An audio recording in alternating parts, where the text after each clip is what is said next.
En el año 415 a.C., la flota más grande jamás reunida por una ciudad griega zarpó del Pireo, un despliegue masivo de poder destinado a la conquista de Sicilia. Era la máxima expresión de la confianza ateniense, pero cada remo que se hundía en el agua los acercaba, sin saberlo, no a la gloria, sino a la catástrofe que aniquilaría a sus ejércitos y sellaría su destino. La mayor demostración de fuerza de Atenas fue, paradójicamente, el principio de su fin. Este momento de arrogancia suprema, sin embargo, no fue el verdadero comienzo, sino más bien el clímax de una tragedia que se había estado gestando durante décadas, una tormenta perfecta de ambición, miedo y rivalidad que enfrentó a las dos principales potencias de la antigua Grecia, Atenas y Esparta, en una lucha a muerte. La Guerra del Peloponeso, como la bautizaría la historia, fue un conflicto que envolvió virtualmente a todo el mundo griego, una contienda que el historiador Tucídides, testigo contemporáneo de los hechos, consideró con razón como la guerra más trascendental hasta la fecha.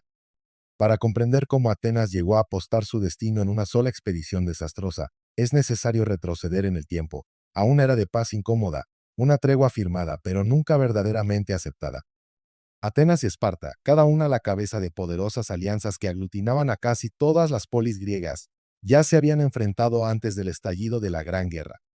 De aquel primer conflicto surgió un pacto, el Tratado de los 30 años, una promesa solemne de no agresión y respeto a sus respectivas esferas de influencia. Esparta, la inimitable potencia terrestre, era la líder de una alianza de estados independientes, incluyendo a las principales fuerzas del Peloponeso y a la potencia marítima de Corinto. Atenas, por su parte, no lideraba una alianza, sino un verdadero imperio. Su poder se basaba en la armada más fuerte del Egeo y en los tributos regulares que recibía de sus estados súbditos, la mayoría de ellos islas y ciudades costeras, lo que le proporcionaba una ventaja financiera considerable y un cofre de guerra que sus enemigos solo podían envidiar. Durante años, bajo esta frágil paz, la tensión creció en silencio. Esparta observaba con recelo la expansión de la democracia y el poderío ateniense, mientras que Atenas veía en la rígida oligarquía espartana una amenaza constante a su modelo de civilización. El punto de inflexión, el evento que rompió el delicado equilibrio, ocurrió en el año 433 a.C. Fue entonces cuando Atenas, en una jugada audaz y provocadora, decidió aliarse con Corcira, la actual Corfú. Corcira no era una polis cualquiera, era una colonia de Corinto, el más fiel y poderoso aliado naval de Esparta, y su ubicación era de una importancia estratégica vital para las rutas comerciales hacia el oeste. Cuando estalló un conflicto entre Corcira y su metrópoli, Corinto, los corcireos buscaron la protección de Atenas. En la asamblea ateniense, el debate fue encendido. Los enviados de Corinto advirtieron solemnemente que intervenir sería una violación flagrante del Tratado de los 30 años y conduciría inevitablemente a la guerra. Pero la facción imperialista, siguiendo el consejo de Pericles, el líder más influyente y respetado de Atenas, argumentó que no se podía dejar pasar la oportunidad de sumar la segunda flota más grande de Grecia a su bando y de frenar las ambiciones corintias. Pericles, con su visión estratégica, convenció a los atenienses de que la guerra con el Peloponeso era inevitable y que era mejor librarla con la ventaja de tener a Corcira como aliada. La decisión fue tomada, y las naves atenienses zarparon para apoyar a Corcira en la batalla de las Islas Cibota. Aunque su intervención fue limitada, el mero hecho de que trirremes atenienses se enfrentaran a las de un aliado de Esparta fue la chispa que incendió la pradera. Esparta y sus aliados acusaron formalmente a Atenas de agresión. Los esfuerzos diplomáticos posteriores fueron inútiles, cargados de ultimátums y desconfianza. Siguiendo de nuevo el consejo de Pericles, Atenas se negó a dar marcha atrás, convencida de su superioridad naval y financiera. La disputa se había vuelto irresoluble. Finalmente, en la primavera del 431 a.C., un aliado espartano, Tebas, atacó por sorpresa a Platea, un antiguo y leal aliado de Atenas. La guerra total había comenzado. El plan de Pericles para la guerra era tan brillante como brutal para su propia gente. Consciente de que las fuerzas terrestres espartanas, los legendarios hoplitas, eran invencibles en una batalla campal, instó a los atenienses a abandonar sus granjas y tierras en la región del Ática y a refugiarse tras los inexpugnables muros largos que conectaban la ciudad con su puerto, el Pireo. La estrategia consistía en convertir a Atenas en una isla virtual.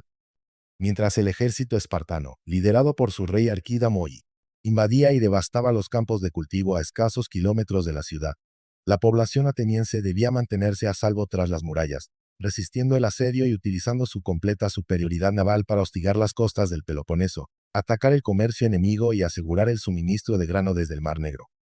Pericles confiaba en que la superioridad financiera de Atenas le permitiría soportar una guerra de desgaste mucho mejor que a la alianza peloponesia, que dependía de levas estacionales de ciudadano-soldado.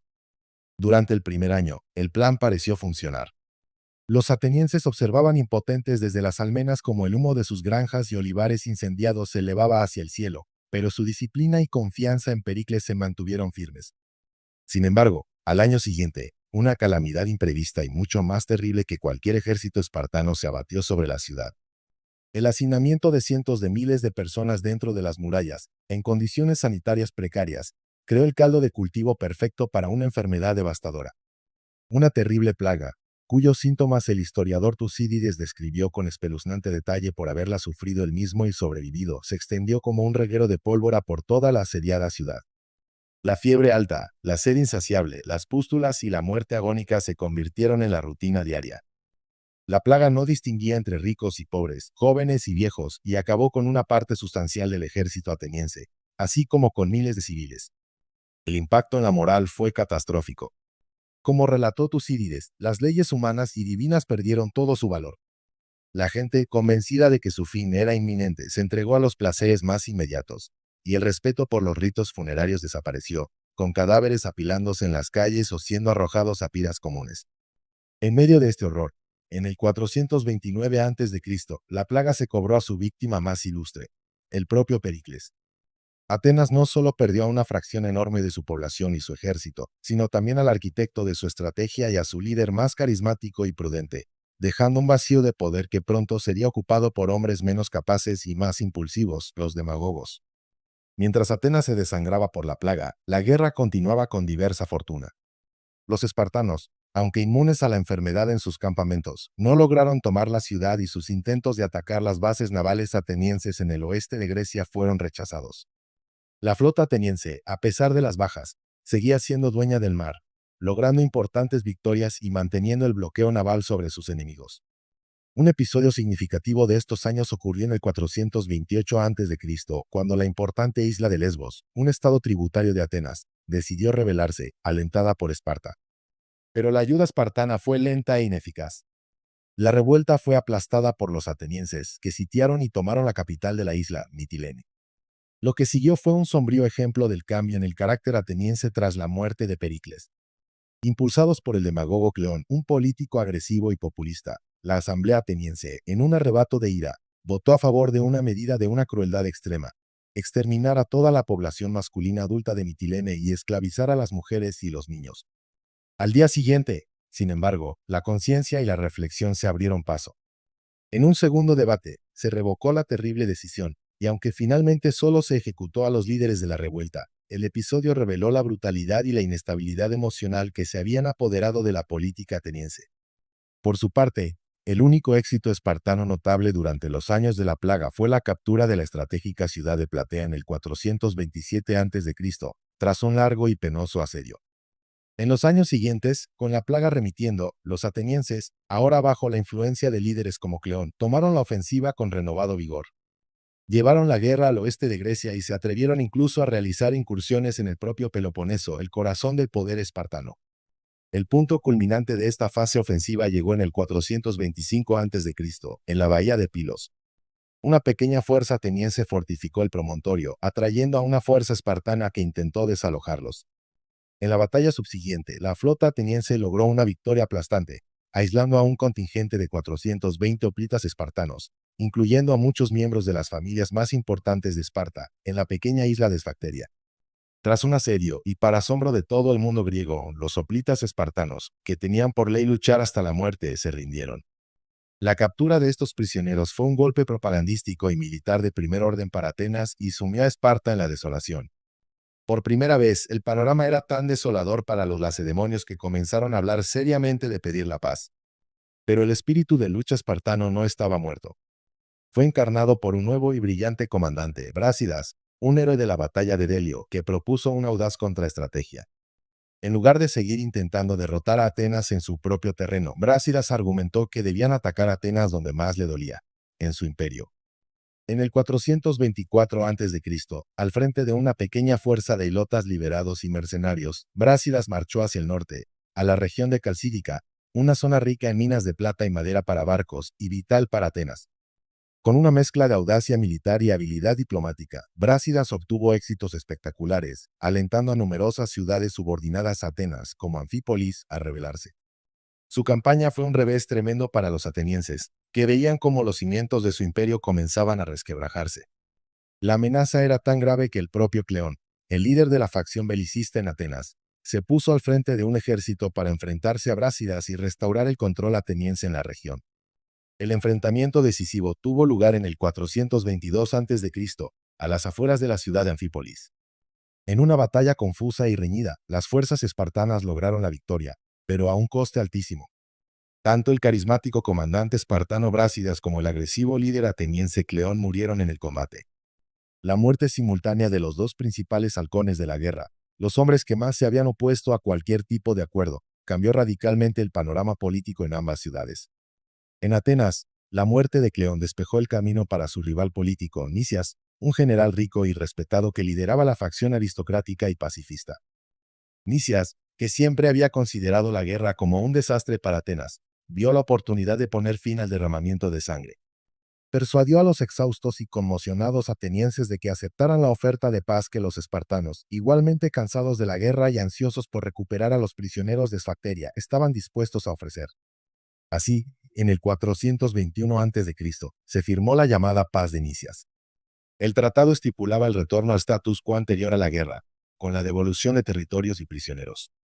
Sobre el papel, la guerra de 10 años había terminado. En la realidad, solo era un interludio.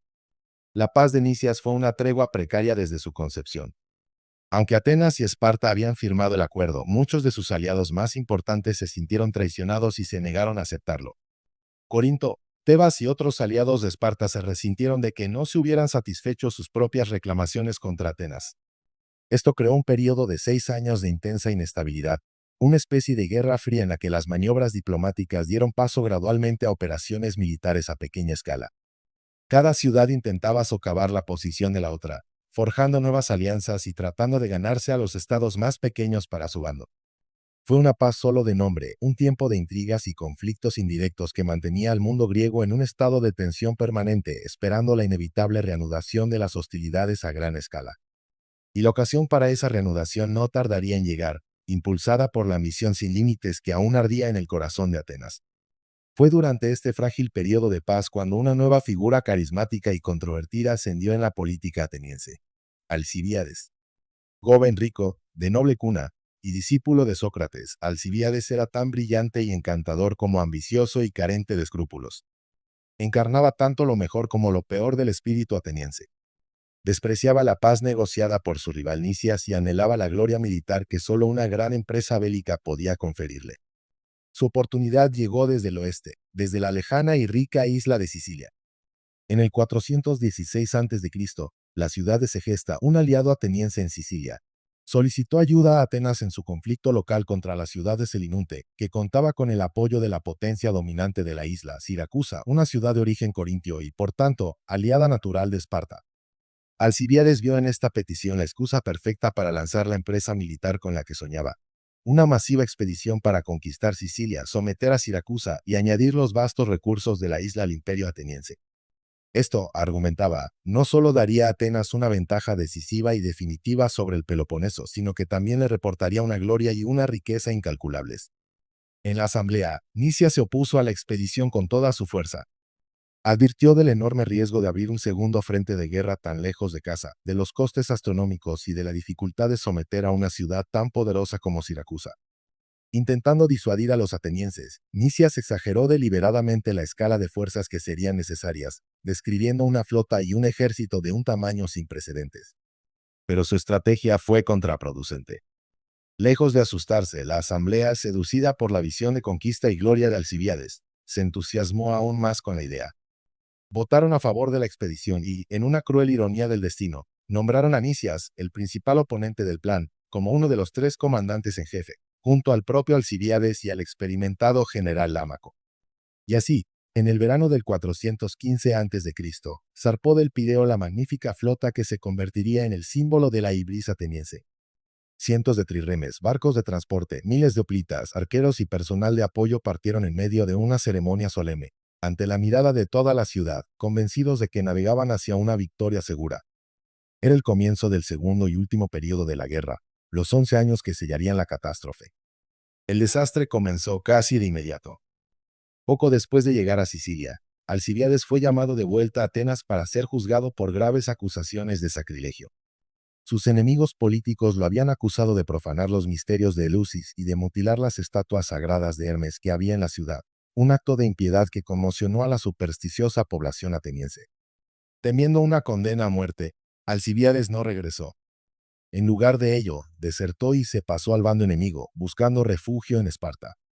Allí, traicionó a su patria revelando todos los planes de la expedición y aconsejando a los espartanos sobre la mejor manera de derrotarla. Les instó a enviar a un comandante competente y refuerzos a Siracusa, y a establecer una base fortificada permanente en el Ática, en Deselia, para cortar el acceso de Atenas a sus tierras y minas de plata. La expedición, ahora privada de su más enérgico defensor y bajo el mando del reacio y excesivamente cauteloso Nicias, perdió un tiempo precioso. Tras algunos éxitos iniciales, los atenienses finalmente pusieron sitio a Siracusa, construyendo un muro de circunvalación para aislar la ciudad por tierra. Estuvieron a punto de lograrlo, pero la llegada de un competente general espartano, Gilipo, con un pequeño contingente de refuerzos, cambió el curso del asedio. Gilipo logró entrar en Siracusa, reorganizó las defensas y, con su liderazgo, los siracusanos comenzaron a tomar la iniciativa. Construyeron un contramuro que frustró el bloqueo ateniense y empezaron a desafiar a la flota ateniense en su propio elemento del mar. La situación de los sitiadores se volvió cada vez más precaria. Atrapados en su propio campamento, acosados por las enfermedades y por los contraataques siracusanos, el ejército ateniense se debilitaba día a día.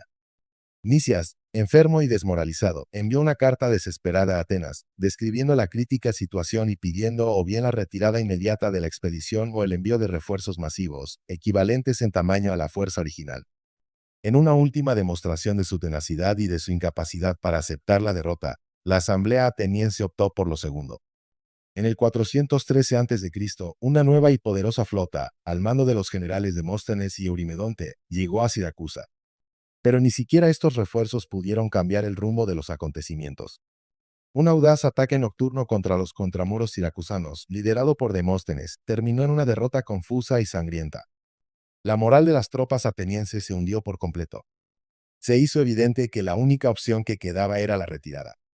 El plan era evacuar por mar, pero justo cuando se disponían a zarpar, un eclipse lunar aterrorizó al supersticioso Nicias, quien, aconsejado por sus adivinos, ordenó posponer la partida durante 27 días. Ese retraso fue fatal. Los siracusanos, con la ayuda de los espartanos, aprovecharon la oportunidad para bloquear por completo la entrada del gran puerto de Siracusa, atrapando a toda la flota ateniense en su interior. En una última y desesperada batalla naval, los atenienses intentaron romper el bloqueo. La lucha fue terrible, un caos de naves chocando entre sí en un espacio reducido, ante la mirada de ambos ejércitos alineados en la orilla. Al final, la flota ateniense fue aplastantemente derrotada. El evento decisivo, la catástrofe final, había llegado. Abandonando sus naves, los más de 40.000 supervivientes del ejército ateniense, bajo el mando de Nicias y Demóstenes, iniciaron una penosa retirada por tierra, esperando alcanzar alguna ciudad aliada en el interior de Sicilia. Acosados sin descanso por la caballería y las tropas ligeras siracusanas, exhaustos, hambrientos y sedientos, la marcha se convirtió en una masacre. Finalmente, las fuerzas atenienses, divididas y rodeadas, fueron completamente destruidas. Demóstenes y sus hombres se rindieron primero, seguidos poco después por el contingente de Nicias, que fue acorralado en el río Acinaro mientras sus soldados rompían filas desesperadamente para beber agua. Los dos generales fueron ejecutados, y los miles de supervivientes fueron encerrados en las canteras de piedra de Siracusa, donde la mayoría pereció en condiciones inhumanas de hambre, sed y enfermedad. La mayor expedición de la historia griega había terminado en la aniquilación total. La noticia del desastre de Sicilia tardó en llegar a Atenas, y cuando finalmente se confirmó, la incredulidad dio paso a la desesperación y la furia. La ciudad estaba sumida en el caos político. Se culpó a los políticos que habían promovido la expedición y a los oráculos que la habían bendecido. Con la pérdida de 2 ejércitos y 2 flotas y con sus finanzas agotadas, Atenas se encontraba en una posición increíblemente vulnerable. Esparta, siguiendo el consejo de Alcibíades, fortificó Celia en el Ática, desde donde hostigaba constantemente a Atenas durante todo el año, impidiendo el cultivo de la tierra y cortando el acceso a las minas de plata de Laurión. Los aliados de Atenas, viendo su debilidad, comenzaron a rebelarse en masa, y el poderoso imperio que había sido la fuente de su riqueza y poder empezó a desmoronarse. En medio de esta crisis existencial, en el 411 a.C., la propia democracia ateniense fue derrocada.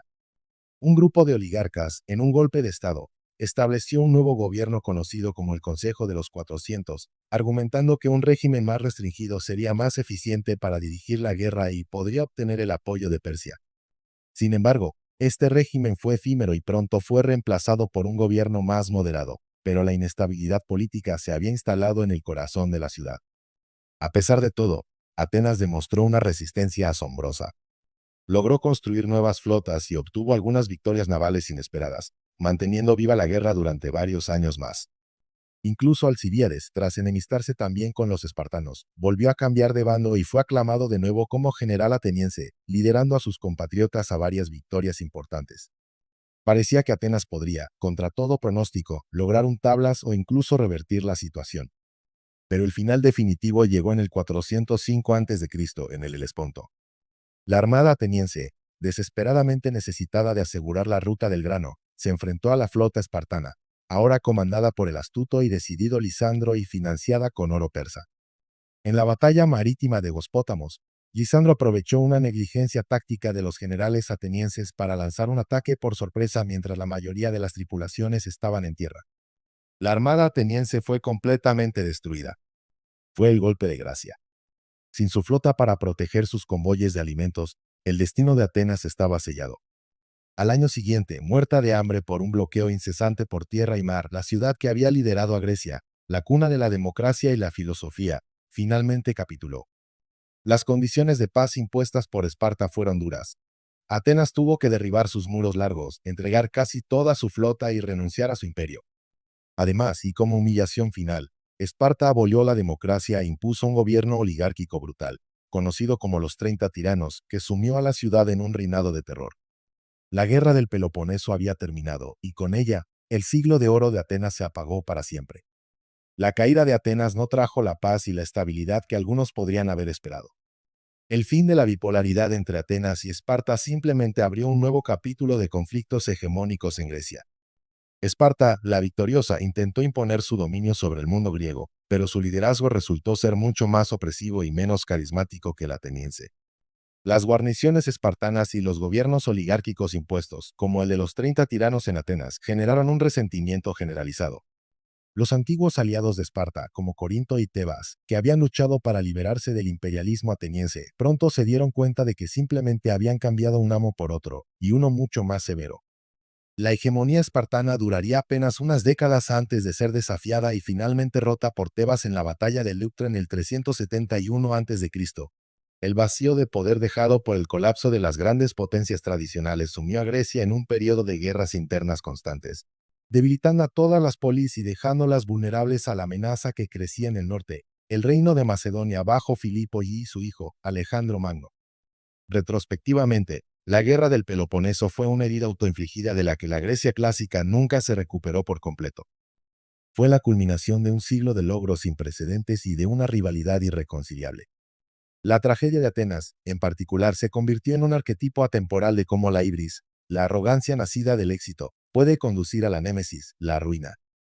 Su audaz experimento democrático, su florecimiento cultural y filosófico, y su vasto poderío naval se vieron socavados desde dentro por la demagogia, la división política y una ambición que no conocía límites.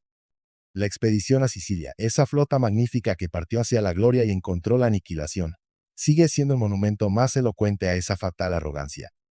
Por su parte, Esparta, aunque victoriosa, pagó un precio muy alto. La guerra corrompió su tradicional y austero modo de vida, y su incapacidad para gestionar un imperio la condujo a su propia decadencia. Al final, la advertencia de Tucídides resonó a través de los siglos. La guerra es una maestra violenta que arrebata a los hombres la abundancia de lo necesario y ajusta sus pasiones a las circunstancias presentes. El conflicto entre Atenas y Esparta no solo destruyó ejércitos y ciudades, sino que también fracturó el espíritu de una civilización, allanando el camino para su eventual subyugación. La larga lucha por la libertad y la hegemonía dentro del mundo griego solo sirvió para que todos, al final, perdieran su libertad ante un poder exterior.